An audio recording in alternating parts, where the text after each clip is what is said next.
Bonjour et bienvenue à toutes et à tous. Ravi de vous accueillir dans cette webconférence qui va être exceptionnelle. En tout cas, nous avons un invité exceptionnel, Tanguy Le Turquet, skipper du prochain Vendée Globe. Donc, un grand merci à toi, Tanguy, d'être avec nous. On va attendre encore quelques secondes le temps de laisser arriver tous les participants de manière à pouvoir démarrer dans le bon timing. Alors, on va se prêter au jeu avec Tanguy et avant de te laisser la parole, Tanguy, pour te présenter, on va se prêter au jeu de l'analogie entre la vie d'un navigateur et ô combien passionnante et celle de nos directeurs achats qui mènent des projets de transformation, qui ont un quotidien aussi où on verra que on pourra faire des points de connexion entre ces métiers. Notre métier chez Fluxim, c'est justement de conseiller et de digitaliser les organisations achats.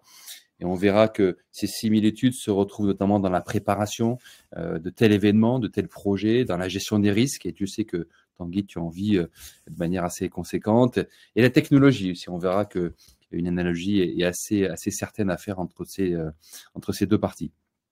Alors, avant de te donner la parole, Tanguy, quelques mots sur la conférence, quelques détails pratiques. Donc, le Livestorm, qui est l'outil que nous utilisons, permet de poser des questions. Donc, vous pourrez utiliser l'onglet questions à cet effet et on fera fort de répondre avec Tanguy au fur et à mesure ou à la fin de la présentation. On va passer 30-45 minutes ensemble dans cette petite navigation et l'ensemble du webinar de cette conférence sera enregistré et sera diffusé à l'issue de la présentation. Voilà, alors l'autre élément aussi exceptionnel, c'est qu'on fera gagner via un tirage au sort à la fin de la présentation une personne qui pourra naviguer avec Tanguy lors d'une prochaine sortie avant son départ du Vendée Globe. Donc voilà, donc tous les participants qui seront présents à la fin de la conférence participeront au tirage au sort pour gagner ce lot. Alors, donc, j'ai donc le plaisir d'animer cette conférence avec toi, Tanguy. L'aventure entre nos deux personnes a démarré il y a maintenant un peu plus d'1 an. Il y avait eu une rencontre entre notre président, Philippe de la Villardière, et toi-même. Et finalement, c'est toute notre société qui a pu découvrir ton aventure, ta personnalité, ton univers. Et c'est une magnifique rencontre. Peut-être quelques mots pour te présenter, Tanguy, justement. Ouais, bien sûr. Bonjour à tous. Merci Christophe pour cette invitation. C'est la première fois pour moi sur ce format, donc c'est une grande découverte. Moi, je m'appelle Tanguy Le Turquet. Je suis skipper de l'IMOCA Lazare sur le prochain Vendée Globe qui partira en novembre 2024. J'ai un parcours un petit peu atypique, mais pas tellement pour les navigateurs bretons que je côtoie. Moi, j'ai grandi sur un bateau pendant plus de 15 ans en famille. Naturellement, je me suis tourné vers les bateaux. Toute ma vie tournée autour des bateaux. Ça a toujours été mon rêve, en tout cas, de participer au Vendée Globe depuis mes 10 ans, depuis les années 2000 où j'ai vu Hélène MacArthur franchir la ligne d'arrivée du Vendée Globe. Je rêve de cette course. J'ai participé ça fait 15 ans maintenant que je fais ça. J'ai fait 2 mini-transats, 5 solitaires du Figaro. J'ai été 2 fois champion de France. Et en 2022, maintenant, j'ai décidé de me lancer dans mon rêve ultime, dans le Vendée Globe. Alors, le Vendée Globe, c'est tous les 4 ans. Moi, je vais participer à l'édition 2024. Je vais courir cette édition sur un bateau qui commence à se faire vieux, mais qui devrait me permettre de boucler la boucle. C'est mon objectif. Terminer le Vendée Globe, il faut bien comprendre que le Vendée Globe, c'est une compétition, mais c'est aussi une aventure. Il y a moins de 120 marins qui ont bouclé la boucle depuis que ce sport existe. Donc, c'est très peu quand on imagine qu'il y a à peu près 1000 personnes qui montent en haut de l'Everest chaque année. On se rend compte de l'exploit unique que ça peut être de faire le Vendée Globe. Je vais faire cette compétition, cette aventure aux couleurs d'une association qui me tient particulièrement à cœur. Alors moi, dès le début, j'avais la volonté de porter un message avec lequel je me sentais parfaitement aligné. Donc, je cours aux couleurs d'une asso qui s'appelle Lazare, comme vous pouvez le voir sur les images. Lazare, c'est une association qui a une dizaine d'années qui crée des colocations entre des jeunes actifs. Comprenez des gens qui ne vivent pas en couple, qui n'ont pas d'enfants, mais qui sont dans le monde du travail, et des gens qui ont eu des parcours de vie beaucoup plus cabossés, très souvent des gens qui ont fait un passage à la rue. Voilà, c'est plus d'une quinzaine de colocations en France, plus de 300 personnes hébergées, et c'est une association qui avait plusieurs objectifs à remplir. Un, l'objectif de visibilité. se faire connaître pour pouvoir ouvrir toujours plus de maisons et héberger toujours plus de monde, mais aussi créer de la cohésion en interne, c'est-à-dire embarquer leurs colocs sous un projet unique pour leur redonner un petit peu d'espoir et de fierté. Voilà, donc ça fait 3 ans maintenant que je porte ce projet. Fluxim est partenaire. Fluxim a décidé d'accompagner Lazare et d'associer ses valeurs à cette belle association et à cette belle aventure. Donc, je suis ici pour vous parler de ce projet, de ce que je vis et effectivement de faire des similitudes avec le métier de Fluxim. Merci Tanguy pour cette présentation inspirante. Donc c'est vrai que c'est un vrai plaisir d'être un sponsor à tes côtés dans cette course. Peut-être quelques mots sur Fluxim très rapide avant de rentrer dans le vif du sujet. Donc je suis Christophe Riveran, je suis directeur du développement de Fluxim pour la France. Fluxim, en 2 mots, notre métier c'est d'accompagner les organisations achats et aussi financières dans leur transformation. Et Dieu sait qu'on vit dans un monde qui change. Les crises se sont aujourd'hui répétées et finalement, on est rentré dans un processus de changement systématique. Donc, les changements sont assez importants, hein, que ce soit des sujets autour de l'inflation, des sujets réglementaires. On a vécu des crises sanitaires sans précédent. Donc, les entreprises doivent s'adapter dans un monde qui change vite et régulièrement. Et notre job à nous, notre mission, c'est justement de les aider à s'adapter. Et pour ça, on a la conviction que le digital, l'outil informatique, est un fabuleux outil d'adaptation au changement, de modernisation des processus. C'est pour ça qu'on a choisi cette activité depuis maintenant 20 ans qu'on existe. Et on est présent en France, en Europe, en Amérique du Nord et en Asie. Et on implémente des solutions logicielles pour les achats, pour gérer tous les processus achats, quels qu'ils soient, et aussi les processus financiers, notamment autour de la gestion des factures. Voilà. Donc maintenant que les présentations sont faites, Tanguy, on peut rentrer dans ce petit jeu sympathique de similitudes. Alors, j'imagine qu'une course comme le Vendée Globe ou la Transat que tu as fait récemment se prépare bien avant. En tout cas, c'est sans doute préférable si on veut mieux le vivre. Donc, on voit que la réussite finalement se joue dans cette préparation. Mais finalement, comment on se prépare pour une course au large? Quelles sont les grandes étapes que tu dois gérer en amont? Ouais, alors c'est un sujet extrêmement intéressant et très complexe dans ce projet de Vendée Globe. Il faut bien comprendre que, alors il y a 2 aspects. Il y a la préparation du bateau technique et puis il y a la préparation du marin. C'est les 2 choses qui vont réaliser le parcours, le marin sur son bateau. Et donc, je sépare un peu ces 2 domaines. Pour autant, je dirais que le curseur, il se place sur 70% de la réussite se joue dans la préparation et 30% après la réalisation. Il faut comprendre que quand on est en mer, en solitaire, sur un bateau de 18 mètres au milieu des mers du Sud, finalement, les dés sont presque jetés. Et ce qui va nous permettre de faire une belle compétition, ça va être la faculté à avoir un bateau qui peut rester à 100% le plus longtemps possible. Parce que seul, finalement, on fait pas grand-chose, on peut pas réparer grand-chose. On va faire des choix de stratégie, de trajectoire et de réglage de voile, mais c'est tout. Donc, en ce moment, par exemple, on est dans une période de chantier. Ça fait 3 mois que le bateau est au sec et on passe notre temps à préparer, à anticiper, à imaginer tout ce qui pourrait arriver sur le bateau pendant le Vendée Globe, à faire des scénarios pour pouvoir être le plus performant possible pendant le Vendée Globe. Donc, très concrètement, notre outil technique, on l'a dépouillé, on l'a mis tout nu, on a enlevé tous les systèmes qu'il y avait à bord, tout l'accastillage, tous les boots, tous les systèmes informatiques, électriques, hydrauliques. On a tout démonté. On fait en sorte que chaque système fonctionne à merveille et on se fait des scénarios.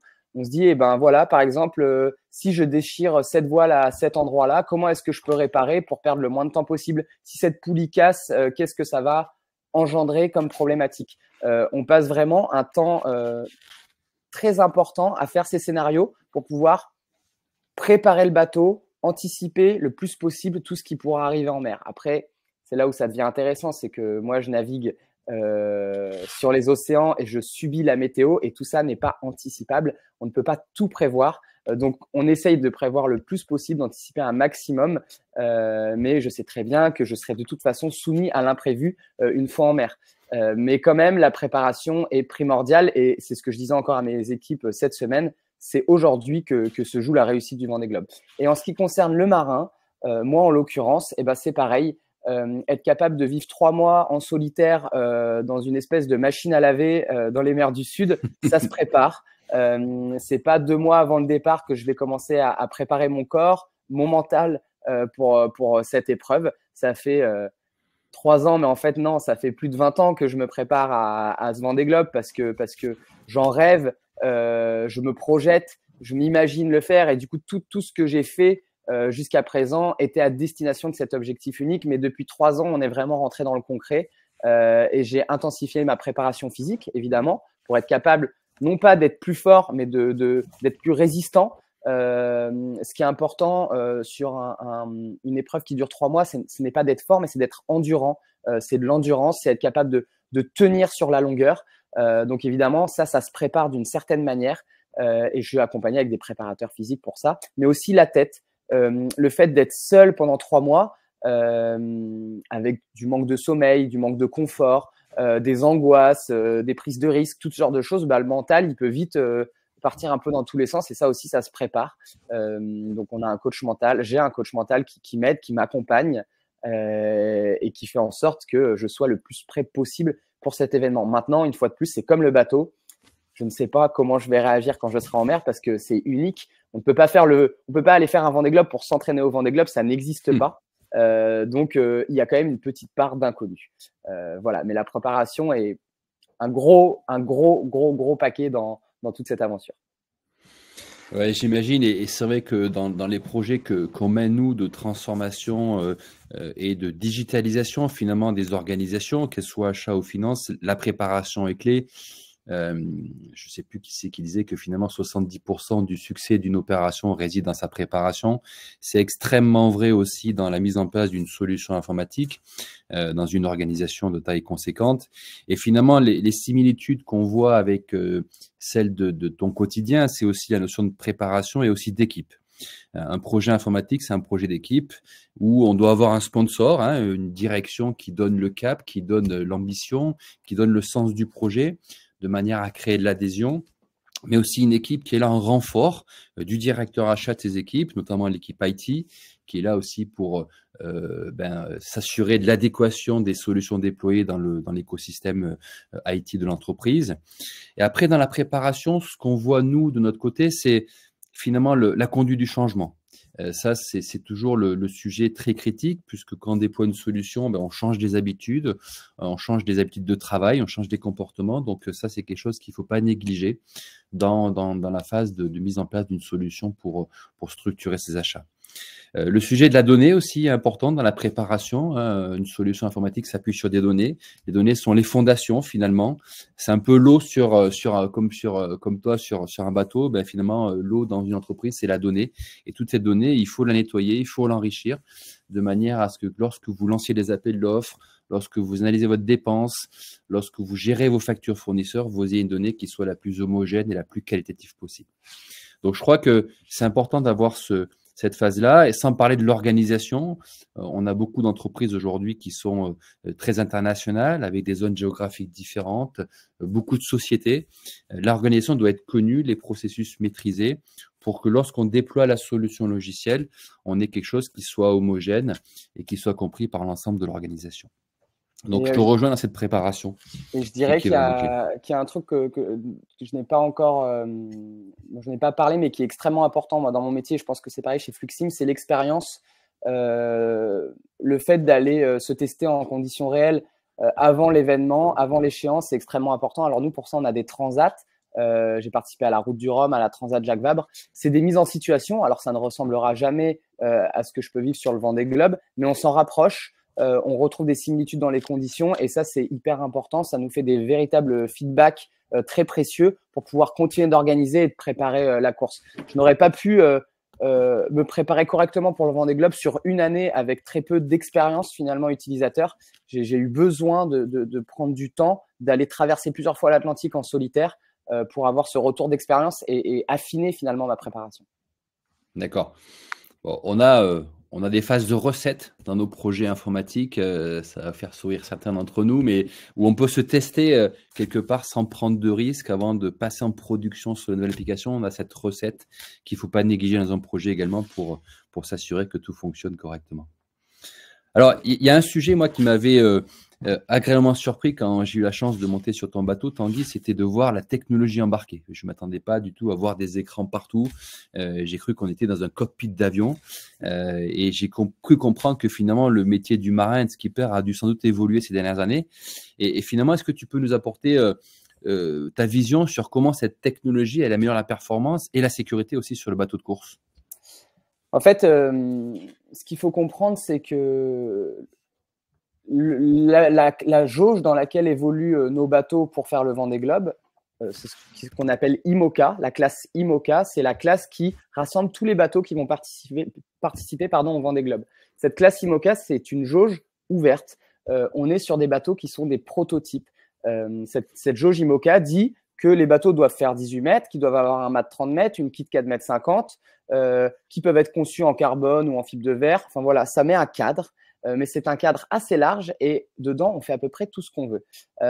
Et du coup, on est sur des bateaux qui sont des prototypes avec énormément de systèmes. Et depuis que le Vendée Globe existe, ça a toujours été la règle, depuis 89, les ingénieurs, les bureaux d'études n'ont cessé de faire évoluer les bateaux. Et aujourd'hui, ce qu'on fait évoluer sur ces bateaux qui vont faire le tour du monde se répercute finalement sur toute la voile mondiale parce que des systèmes qu'on va trouver dans des bureaux d'études de course au large vont pouvoir servir après à des plaisanciers, à des pêcheurs, à des navires de commerce. Et effectivement, comme tu le dis, Christophe, tu es monté sur mon bateau, on dirait une navette spatiale, il y a des écrans partout, il y a des systèmes partout, il y a l'électricité, de l'électronique, de l'informatique, de l'hydraulique, des bouts de l'accastillage, de la mécanique, absolument partout. Et c'est devenu des véritables Formule 1 des mers, nos bateaux. Et moi, tout seul, finalement, je serais bien incapable de tout gérer parce qu'il y a peut-être 10 corps de métier qui travaillent sur mon bateau. Alors, à quoi ça sert tout ça? Alors, évidemment, c'est toujours pour aller plus vite, tenter de ce vieux rêve, ce vieux défi humain d'essayer d'aller le plus vite possible autour du monde. Et la technologie est au service de ça. Aujourd'hui, on a des pilotes automatiques extrêmement performants. On n'est pas encore dans le monde de l'intelligence artificielle, mais on s'en rapproche. Sur mon bateau, j'ai plein de capteurs.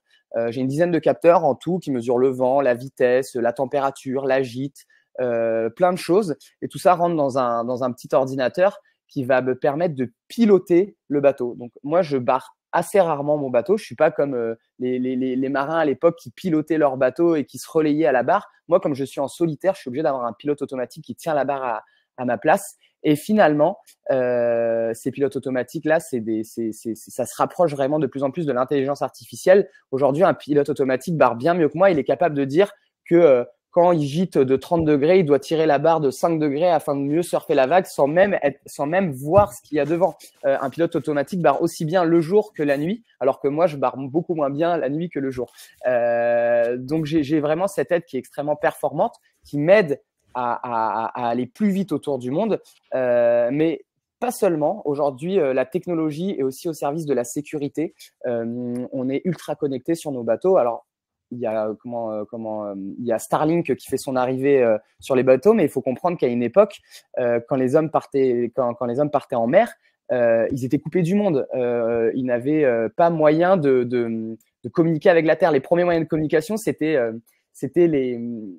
quand les marins croisaient des navires de commerce, ils avaient un lance-pierre à bord. Ils enroulaient un petit bout de papier au bout d'un caillou et ils jetaient leurs cailloux sur le pont du navire de commerce et on pouvait espérer que le message arrive à terre. C'était comme ça qu'on communiquait à l'époque. C'était il n'y a pas si longtemps, hein, c'était il y a 50 ans. Aujourd'hui, moi, j'ai WhatsApp à bord. Je peux communiquer avec tout le monde en haut débit en permanence. Avec Starlink qui va arriver en 2024, ça va être encore pire ou encore mieux. Ça dépend comment on le voit. Mais en tout cas, sur un sujet de sécurité, ça a tout changé. Je prends l'exemple d'un marin en 2020 qui a coulé sur le Vendée Globe, Kevin Escoffier, à bord de PRB. Son bateau s'est cassé en deux, il est parti au fond, lui il s'est retrouvé dans un radeau de sauvetage. Grâce à la technologie, il a pu être géolocalisé en 3 minutes. Un marin est arrivé sur zone au bout de 24 heures et il a été récupéré. La technologie permet ça. Alors l'impact, c'est que du coup, ça coûte plus cher. On a besoin d'avoir plus de monde dans les équipes parce qu'il faut plus de savoir-faire. Mais aujourd'hui, on est capable de partir faire un tour du monde entre guillemets en sécurité, un peu plus qu'à l'époque, et surtout d'aller très très vite grâce à tous ces outils.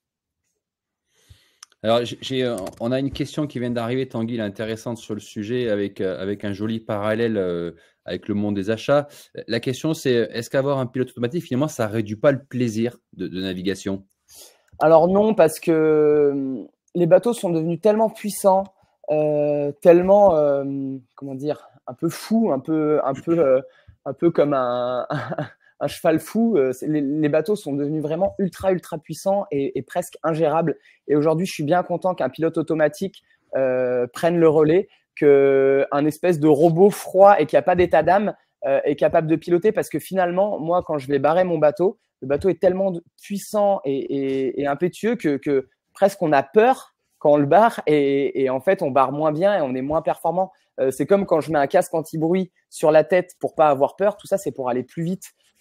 Et donc non, le pilote automatique n'enlève pas du plaisir. Alors ça m'arrive de prendre la barre une heure ou deux par jour pour me faire plaisir, mais finalement on est très vite épuisé. Le bateau est très compliqué à barrer, donc non, c'est génial. Moi, mon pilote automatique, c'est mon meilleur ami à bord. Je prie pour qu'il ne tombe pas en panne et je prends du plaisir différemment. C'est quand même grisant de sentir le bateau glisser sur l'eau et non, le pilote automatique est d'une très grande aide. La question est intéressante puisque la personne qui a posé cette question, et merci à elle, lui faisait le parallèle entre l'acheteur finalement, où nous, dans nos logiciels, on cherche à automatiser des tâches pour améliorer le quotidien, mais est-ce que finalement, ça ne détériore pas l'épanouissement? Donc, c'était la question de cette personne. Peut-être pour apporter quelques éléments de réponse, ce qu'on va chercher à faire dans notre métier, c'est de simplifier la vie des acheteurs, ou du moins de soulager les tâches qui sont sans valeur ajoutée. Je prends un exemple. On lance un appel d'offres pour acheter de nouveaux biens ou services pour l'entreprise. Et là, il y a un travail qui est extrêmement fastidieux, c'est d'aller compiler toutes les informations des fournisseurs, les Word, les Excel, les PDF. Ce travail-là, typiquement, peut être automatisé, structuré, pour focaliser l'acheteur sur son travail, sur la richesse de son travail, qui va être d'évaluer les fournisseurs, de les sélectionner.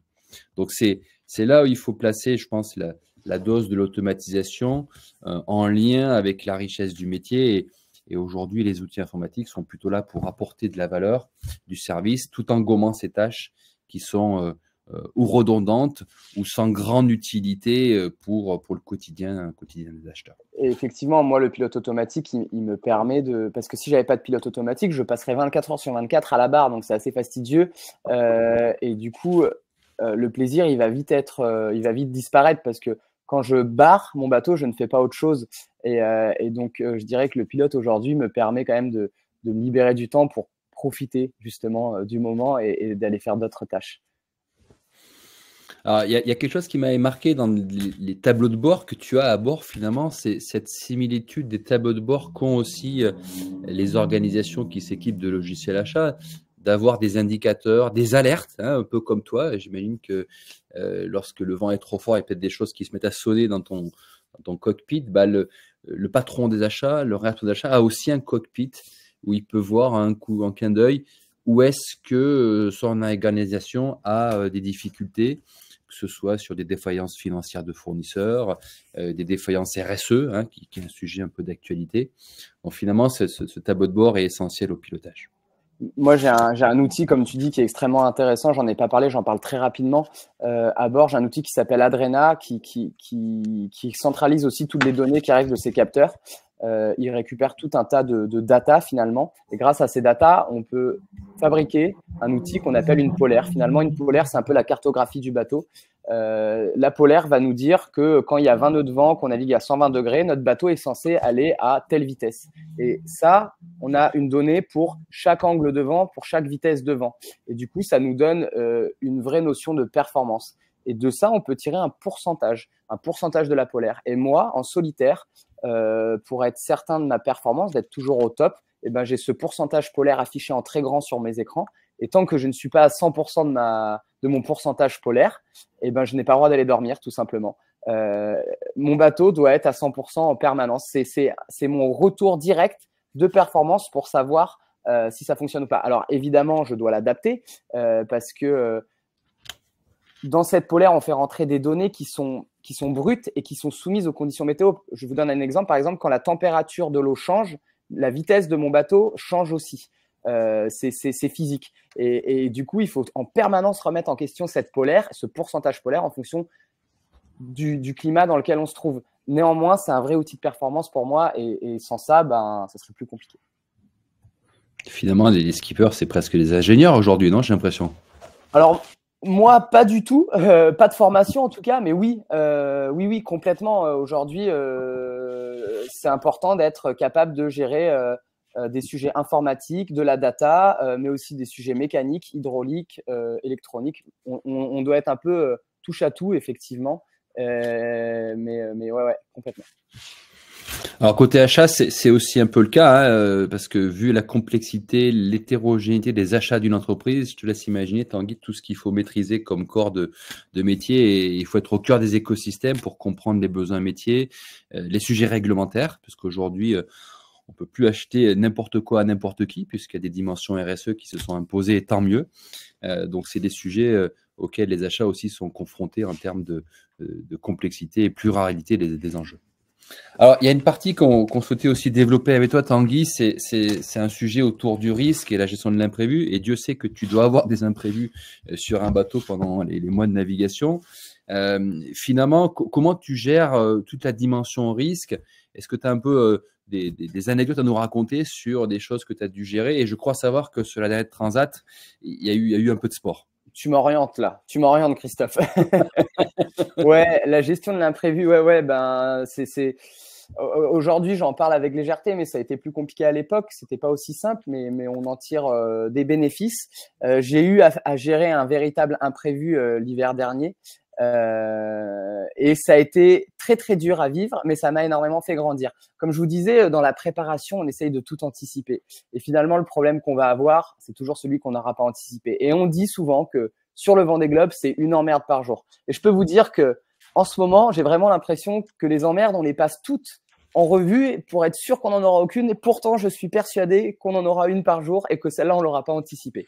C'est ce qui s'est passé sur la Transat Jacques Vabre. La Transat Jacques Vabre, c'est une transat en double qui partait en octobre 2023 du Havre pour rallier la Martinique. Une transat qualificative pour le Vendée Globe. Comprenez par là qu'il faut la terminer pour se qualifier au Vendée Globe. J'étais en double avec un collègue qui s'appelle Félix. Le départ déjà a été retardé, donc ça a été le premier imprévu à gérer, très désagréable. Il faut comprendre que c'était le moment le plus intéressant de la saison. D'un point de vue, là je parle pas d'un point de vue sportif, mais plus d'un point de vue gestionnaire de projet. On a plus d'une vingtaine de partenaires qui embarquent avec nous et ces partenaires, on leur vend des contreparties et notamment le fait de venir vivre un départ de course. Quand le matin du départ, l'organisation de course nous annonce que finalement, il n'y aura pas de départ pour conditions météo et qu'il faut annoncer aux 200 personnes qui sont venues voir le départ que finalement, il n'y aura pas de spectacle, ça a été le premier imprévu à gérer et c'est forcément des moments assez désagréables pour tout le monde. Mais je crois qu'on s'en est bien sorti avec de la pédagogie, tout simplement. Et voilà. Mais c'est pas été ça le plus gros imprévu. Le plus gros imprévu, c'est que finalement, on a pris le départ une semaine plus tard du Havre. Et au bout d'environ 20 heures de course, on a tapé dans l'eau ce qu'on appelle un OVNI, un objet flottant non identifié. Aujourd'hui, on pense que c'était un container ou peut-être une balise dérivante. En tout cas, c'était quelque chose qui était en acier, qui était pointu. Le bateau naviguait dans un peu plus de 40 nœuds de vent, comprenait 80 km/h, une mer déchaînée. On était au nord de Ouessant et moi, je dormais à l'intérieur. Félix était à l'extérieur et j'ai été réveillé par un petit crack dans le bateau. Donc, je me suis levé assez rapidement. Et j'ai passé la tête au-dessus d'une cloison et j'ai vu une vision d'horreur pour un marin, de l'eau partout dans le bateau. Et en fait, la photo que vous voyez là, c'est l'extérieur du bateau. Normalement, le bateau, il est rose, il y a écrit Lazare. Et là, en fait, on voit du noir, du orange, du blanc. C'est l'intérieur de la coque. Finalement, la coque s'est fait déchirer sur plus de 7 mètres carrés. Et on a eu une énorme voie d'eau dans le bateau et le bateau a failli couler. Donc ça a été un énorme imprévu. Comment est-ce qu'on a réagi? Eh ben, à l'instinct. On ne s'est pas posé 30 000 questions. Et surtout, moi, ce que j'apprends en préparation mentale, on en discutait juste avant avec Christophe, c'est être capable d'être dans l'instant. Très vite, j'ai eu envie de me dire, oh là là, quelle catastrophe, mon bateau va couler, je vais perdre mes sponsors, je vais pas faire le Vendée Globe, je vais perdre mes actionnaires. Je me projetais dans un scénario ultra pessimiste. Et il y avait de quoi. Mais tout ça me faisait perdre mes moyens. Très vite, je me suis reconcentré. Je me suis concentré sur l'instant, sur le moment présent, pour réagir correctement et essayer de sauver ce qui était sauvable. Il faut comprendre qu'en 10 minutes, le bateau aurait pu couler au fond de la Manche. Mais très vite, on a réagi. On a poussé la barre. Le bateau a viré de bord et la faille que vous voyez là en photo s'est retrouvée au-dessus de l'eau. L'eau a arrêté de rentrer. S'en est suivi 6 heures de combat pour éponger l'eau qui était à l'intérieur du bateau pour éviter qu'elle noie les batteries. Comprenez que si les batteries sont noyées, on n'a plus d'informatique, plus d'électronique, plus de pompe, plus de moyens de communication, on n'a plus rien. Donc, il a fallu éponger cette eau et puis ensuite boucher la fuite pour pouvoir remettre le bateau à plat et aller vers un abri. On a réussi à faire ça. 12 heures plus tard, on était rentré dans le port de Lorient et c'était la première victoire. C'était la première victoire parce que le bateau n'a pas coulé au milieu de la Manche. Mais ensuite, c'était pas fini. Il fallait quand même finir cette Transat Jacques Vabre pour se qualifier pour le Vendée Globe. Les concurrents, eux, étaient toujours en course et la ligne d'arrivée en Martinique se fermait le 1er décembre. On a sorti le bateau de l'eau, on l'a réparé en une semaine. On ne savait pas si on allait y arriver. On a pris jour après jour, problème après problème. On a fini au bout d'une semaine en travaillant au 3-8 avec une équipe de 15 personnes, 15-20 personnes à remettre le bateau à l'eau. On est reparti seul de Lorient en course avec Félix. On a passé 7 dépressions, une énorme bulle anticyclonique qu'on prenait pas de vent du tout. Et finalement, on est arrivé à franchir la ligne d'arrivée de la Transat Jacques Vabre 8 heures avant sa fermeture, le 1er décembre 2023. Pendant ce temps-là, les concurrents qui étaient arrivés depuis une bonne semaine en Martinique sont repartis sur une autre course, le retour à la base, 24 heures avant que moi, j'arrive de la Transat Jacques Vabre. Donc, une fois qu'on avait franchi la ligne d'arrivée de la Transat Jacques Vabre, j'ai passé 8 heures à terre, le temps de faire une machine et d'embrasser ma fille. Et je suis reparti sur la course, le retour à la base, en dernière position, avec bon espoir d'en rattraper quelques-uns. Finalement, j'ai rattrapé 11 bateaux. J'ai terminé 3e bateau à dérive. Toute cette histoire qui avait très mal commencé s'est terminée de la meilleure des façons possibles. Et aujourd'hui, c'est très enrichissant de pouvoir le raconter parce que c'est un véritable retour d'expérience sur la gestion de l'imprévu. J'ai appris, je l'ai testé et je le valide aujourd'hui que quand un imprévu arrive, il faut se concentrer sur l'instant, essayer de ne pas s'éparpiller et être bien focus sur régler problème après problème. Voilà. Quel témoignage et bravo parce que nous on a suivi ça de loin mais avec à la fois peur et admiration de persévérance là-dedans, donc un grand bravo à toi. Je crois que le rôle de l'équipe là-dessus est essentiel, tu l'as évoqué dans les 3 hits que vous avez mis en place. C'est vrai que dans les projets qu'on voit, dans les entreprises qu'on équipe, on voit que la gestion des risques aussi est un vrai sujet. Encore plus au niveau des achats, puisqu'il faut travailler avec des fournisseurs qui ont une certaine pérennité financière, qui ont une certaine assise sur la supply chain, une dimension RSE importante. Et anticiper, c'est aussi important. Anticiper, c'est connaître son secteur d'activité, son marché, sa géographie, mais c'est aussi bien connaître son organisation, son métier et tout son écosystème. Typiquement, dans des achats stratégiques de classe A, l'idée, c'est d'avoir des fournisseurs de substitution, connaître son marché.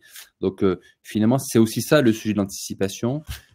C'est d'avoir une donnée fournisseur qui soit la plus à jour possible et la plus classifiée possible de manière à réagir en cas d'imprévu, notamment dans la livraison de biens ou services. Après, on a aussi la notion d'alerte automatique, je l'ai évoqué tout à l'heure, dans lequel on va pouvoir informer les acheteurs d'éventuelles défaillances de fournisseurs ou d'imprévus sur lesquels il va falloir mettre un peu plus d'emphase. J'ai une dernière question, Tanguy, pour toi, avant de laisser la parole à nos auditeurs. On en a parlé de manière anecdotique avant la conférence. Moi, je me posais une question, c'est quand tu pars 3 mois sur un bateau, tu fais comment pour dormir? Tu peux pas faire de grasse matinée, j'imagine, mais comment tu gères ton sommeil là-dedans? Le sommeil, c'est un point extrêmement crucial pour les marins en solitaire parce que quand on dort, le bateau est livré à lui-même. Donc, on perd en performance, ça c'est une certitude puisqu'il n'y a plus l'utilisateur qui est derrière pour régler les voiles en permanence, pour prendre des décisions, pour le faire aller plus vite. Et puis aussi, c'est de la sécurité. Quand on est en train de dormir, on n'est pas en train de regarder ce qui se passe. Alors, l'océan est vaste, mais il y a quand même beaucoup de choses qui traînent dans l'eau. Il y a des bateaux et on peut toujours, normalement, en bateau, on doit être à la veille 24 heures sur 24. Quand on est en solitaire, on ne peut pas. Donc, aller dormir, c'est extrêmement compliqué. Pour ça, il faut trouver le curseur sur dormir suffisamment pour garder de la lucidité, mais ne pas laisser le bateau longtemps tout seul, trop longtemps tout seul, pardon. Sur une course qui dure 3 mois, on estime qu'il faut dormir environ 3 heures par jour, 3 heures par tranche de 24 heures. Pour ça, on ne va pas dormir 3 heures d'affilée, ça c'est hors de question, parce que 3 heures d'affilée, c'est beaucoup trop long et il peut se passer beaucoup trop de choses sur le bateau. Donc on va découper ce sommeil, on va le découper par tranche de 30 minutes, voire 1 heure. Vraiment, si ça se passe bien, on peut dormir jusqu'à 1 heure, mais moi, ça m'arrive très rarement. Je suis plutôt à dormir 20-30 minutes d'affilée. Comment est-ce qu'on fait ça? On le fait grâce à des techniques de sophrologie et puis aussi la connaissance de son corps, la connaissance de son sommeil. Moi, j'ai passé plus de 2 ans à étudier le sommeil avec un médecin du sommeil. J'ai passé beaucoup de nuits avec des électrodes pour déterminer quoi? Pour déterminer les portes du sommeil. On a tous en nous des portes du sommeil. C'est les moments où notre corps, où notre métabolisme est prêt à rentrer dans un sommeil qu'on dit profond. Profond, comprenez que c'est le sommeil qui nous répare le plus. Nous, en mer, on s'affranchit complètement du sommeil léger qui représente 50% du sommeil qu'on a à terre.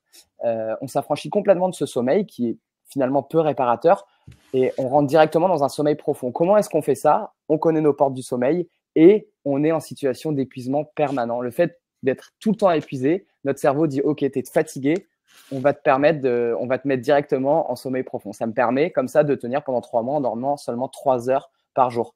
C'est effectivement très néfaste pour le cerveau. Il ne faut pas faire ça toute sa vie, mais sur une période de 3 mois, on accepte de le faire. Et ceux qui gèrent bien leur sommeil, en général, gèrent bien leur course. Et la petite anecdote que je te racontais, c'est que moi, quand j'ai commencé la course au large, j'étais persuadé que pour gagner une course, il ne fallait pas du tout dormir. Et en grandissant, en prenant de l'expérience, je me suis aperçu que ceux qui gagnaient des courses sont ceux qui dormaient le plus. Et c'est intéressant parce que dormir offre de la lucidité et la lucidité est un moteur extrêmement performant pour être compétitif, quoi. Je crois qu'il y a un skipper, Alex Thompson, qui a raté une course comme ça, non? Oui, exactement. Un manque de sommeil. Exactement, il était en tête de la route du Rhum et à l'approche de la Guadeloupe, qui était la ligne d'arrivée, il s'est endormi d'épuisement et il n'a jamais réussi à se réveiller. Il s'est réveillé échoué sur la Guadeloupe. Donc, il a perdu la route du Rhum à cause de ça. Ouais. C'est important. Ouais, triste résultat. Mais finalement, ce qu'on peut en retenir, c'est que la réussite d'une course au large ou d'un projet de mise en place d'une organisation digitale, ça se joue sur des détails. Et finalement, c'est ces détails qui font toute la différence. Donc, ce sera un peu le mot de la fin avant de laisser la parole à nos participants. En tout cas, je voulais déjà te remercier, Tanguy, d'avoir joué le jeu. C'était pour nous une approche un peu innovante de voir justement cependant entre ce que tu vis et ce que nos clients vivent aussi au quotidien. Moi, je retiens que la préparation est un élément clé, mais ça, c'est évident, mais c'est quand même bien de se le rappeler. Et le fait que finalement la donnée et les outils sont des vecteurs de performance pour aller vers la victoire. Alors, je vais voir s'il y a quelques questions dans l'onglet questions. N'hésitez pas à enrichir cet onglet questions. Ah oui, il y a une question. Je vous la relate. J'imagine qu'une réaction à l'instinct sur un bateau a un lien avec le fait d'avoir sa vie en jeu, c'est certain, ce qui est très rarement le cas dans les achats. En tout cas, c'est sûr que l'acheteur a un peu moins de risques au quotidien. Y a-t-il d'autres cas où l'instinct prime par rapport à l'outil? Alors, c'est vrai qu'on rejoint la notion d'objectivité, subjectivité dans les décisions que peut prendre un acheteur.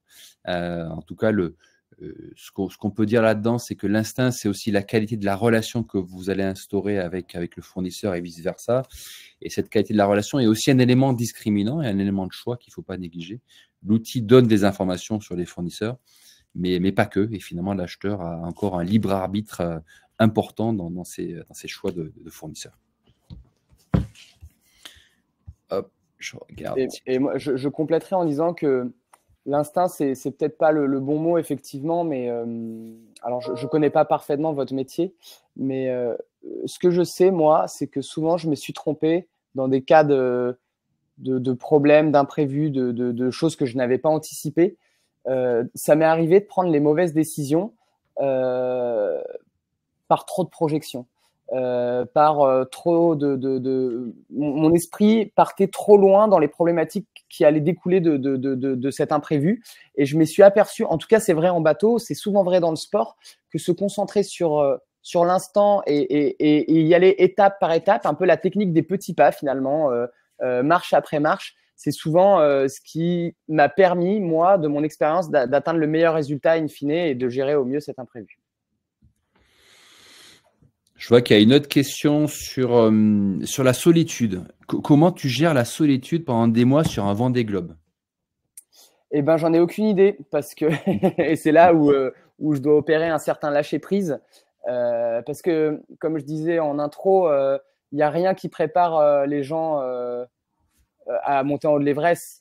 Parce que monter en haut de l'Everest, c'est unique, c'est la plus haute montagne du monde. Donc, il n'y a rien qui peut préparer à ça. Le Vendée Globe, c'est pareil. Il n'y a rien, tu as beau tout essayer, il n'y a rien qui te prépare à ça. Tu peux aller t'isoler 3 mois tout seul, ça ne ressemblera pas à l'isolement que tu vas vivre sur le Vendée Globe. Donc, je ne sais pas. Le temps le plus long que j'ai passé seul en mer, c'est 27 jours. Donc, c'est un tiers de ce que je vais vivre sur le Vendée Globe. Ce que je peux vous dire, c'est que c'était long. Ça s'est bien passé, mais c'était long. J'étais ravi de retrouver du monde à l'arrivée. Moi, je suis pas quelqu'un de solitaire. J'aime les gens, j'aime partager. Ce que j'aime avec la solitude de la course au large en solitaire, c'est le fait qu'on a un temps choisi où on peut être seul. Et aujourd'hui, dans le monde, il n'y a pas grand-chose qui nous propose ça, où on choisit cette solitude. Mais j'aime cette solitude parce que je sais qu'elle se termine et qu'à la fin, je retrouve des gens. Comment est-ce que je vais réagir au bout de 3 mois? Écoutez, une fois que j'aurai fait, je pourrai répondre à cette question. Pour l'instant, je n'ai aucune idée. C'est pas quelque chose qui m'angoisse, ça, je peux vous le dire. C'est quelque chose qui m'intrigue. Bon, en tout cas, Tanguy, nous, on est tous derrière toi. Un grand merci pour ton témoignage et ta gentillesse. C'est aussi ça qu'on a apprécié, en tout cas, dans cette rencontre. Et il y a bien eu une rencontre, donc un grand merci. Peut-être un prochain épisode après le Vendée Globe. J'espère. Donc, en tout cas, bonne chance à toi, bon vent, et on va clôturer cette conférence pour être dans le respect du timing. Une très bonne journée à toutes et à tous, et un grand merci encore, Tanguy. Merci beaucoup. Au revoir tout le monde.